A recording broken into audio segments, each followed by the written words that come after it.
For our final topic sa microeconomics, we will be talking about consumer behavior. For our previous topic, mostly pinag-usapan natin yung dynamics ng buyers and sellers in the market. We've talked about demand and supply. We've talked about theory of production, the theory of cost, for example. Most of those topics, no, lalo na yung theory of cost and theory of production, ang focus of attention natin dyan are the firms. Okay?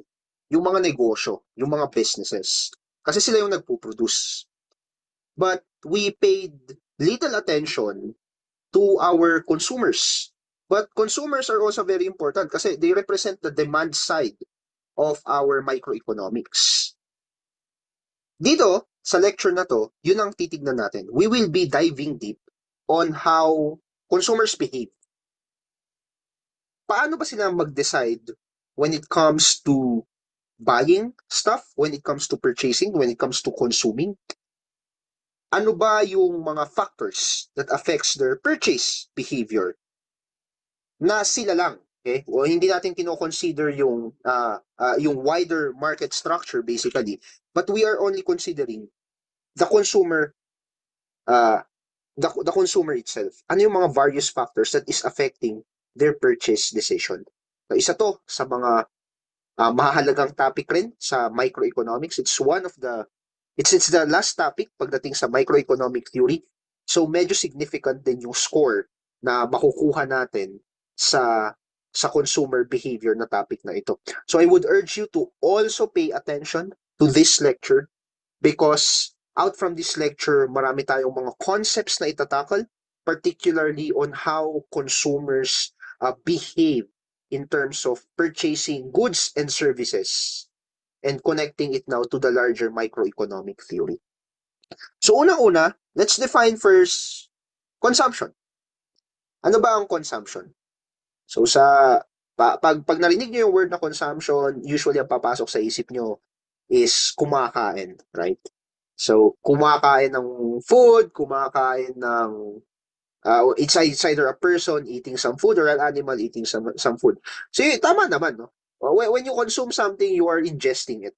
Pero in microeconomics or in our economic concepts, when we say consumption, ang ang definition natin dyan is the final purchase of a goods and services.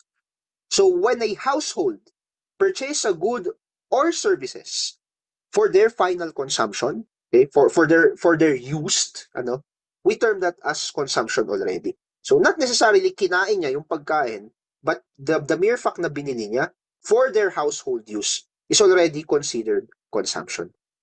So in general, the theory here is when a particular buyer is buying a commodity, when a buyer is buying a good or service, tumataas yung tinatawag nating total utility or satisfaction niya as habang dumadami yung binibili niyang quantity na yon. Pero more to that later on. We will talk about what utility is and the concept of diminishing marginal utility on the next slides. Pero basically, ito lang yung tatandaan nyo dito. Consumption. When we talk about consumption, economically speaking, yan yung pagbili ng goods and services for household use. That's consumption. And of course, we also need to define who are our consumers, di ba? So kung ang consumption is yung pagbili ng mga goods and services for final use, ang consumers naman, sila yung gumagamit ng goods and services. And the logic here or the assumption here is ang goal ng ating consumers is to maximize their utility.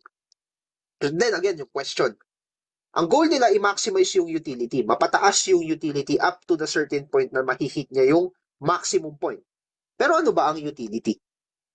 Well, utility sa consumer behavior, we call this is the concept. Utility is the satisfaction basically na nakukuha ng consumers kapag sila ay bumibili ng goods and services. Diba? Na-experience niyo yan kapag kayo ay bumibili ng particular, let's say, gadget or a particular thing sa Shopee or sa Lazada, naka-experience kayo ng sense of happiness. Okay? So that's utility. It's very difficult to measure, to be honest, kasi wala siyang quantitative amount. Hindi katulad ng nung price mismo ng produkto that it is objective. But for utility, it is more subjective. Yung price kasi more objective siya, no? Pero yung utility, it is more subjective. Nakadepende sa pakiramdam. How satisfied are you with your purchase? Something like that. So, how do you compute for utility? Paano natin na-measure yung utility ng isang produkto? There are two ways. The first one is cardinal utility, kung saan as a consumer, ikaw mismo yung mag-a-assign ng value doon sa pinamili mo.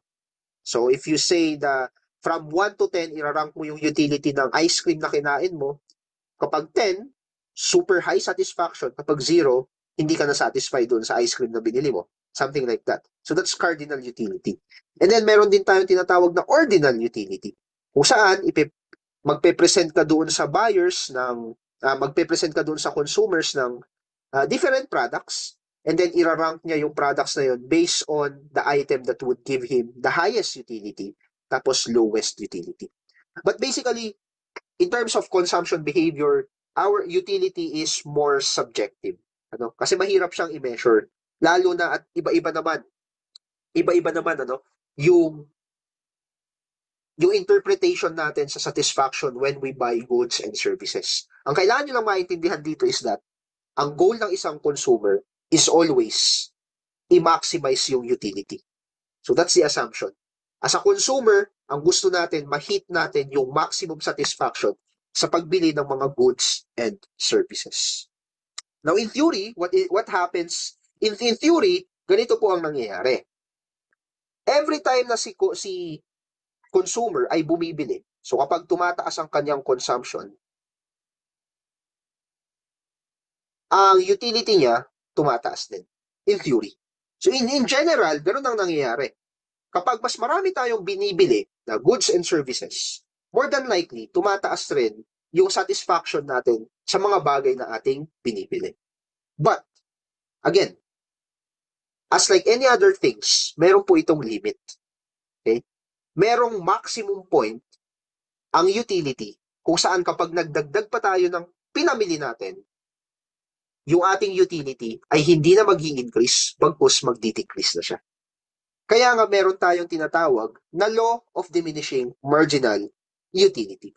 So pagdating sa consumption, yes, ang goal natin, pataasin yung ating utility, pero darating yung point kung saan mahihit natin yung maximum point.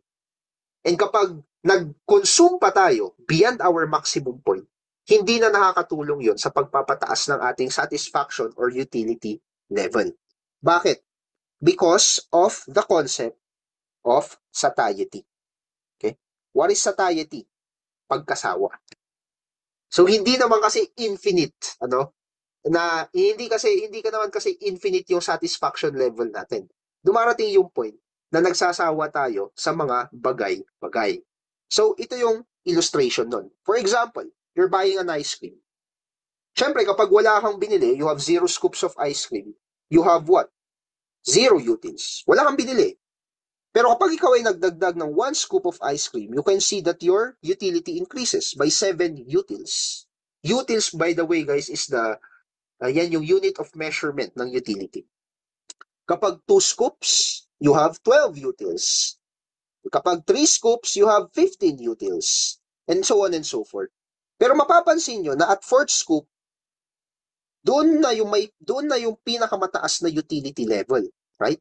Kasi at 5 scoops, you can see that the utility, although still positive, is already going down at 15 utils. And at 6 scoops, 12 utils na lang siya. Kung i-measure natin, kung kukunin natin yung marginal utility, yung karagdagang utility, ito yung magiging numbers niya. So at 0 scoop, so wala yan. At 1 scoop, may karagdagan na 7 utils. Kapag 12, so 12 minus 7, 5 utils na yan.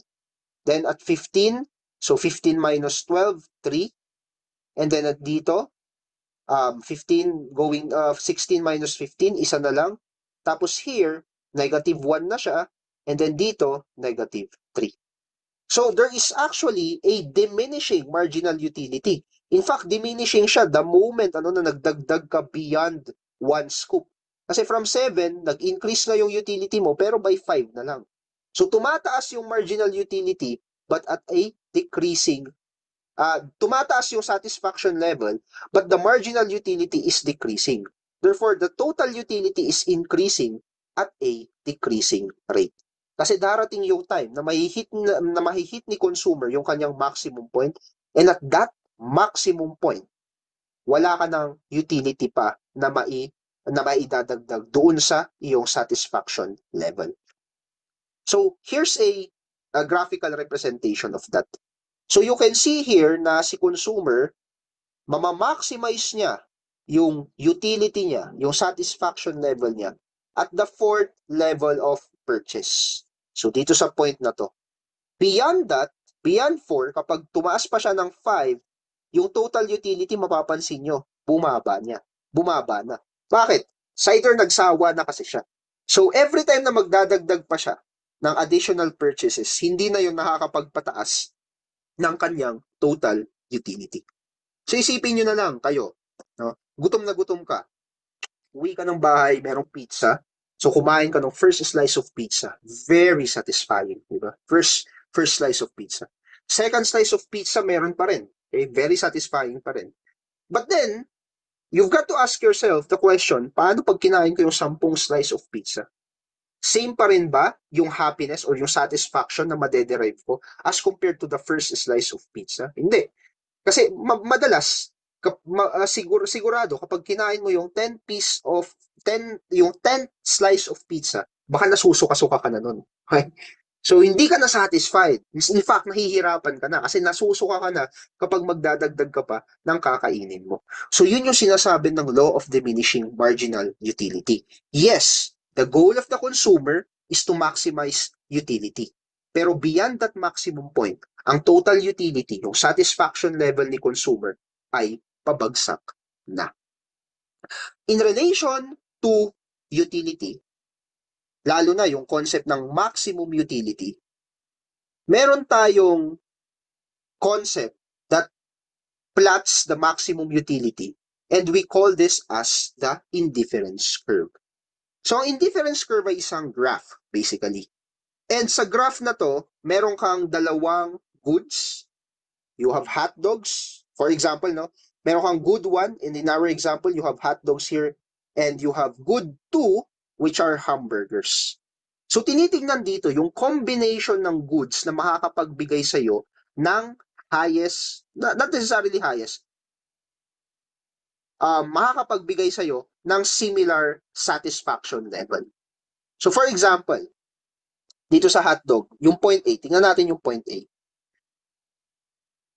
Sa point A, kailangan daw ni consumer ng 14 na hotdogs at 20 na hamburger para makapagbigay sa kanya, let's say, ng 100 utils.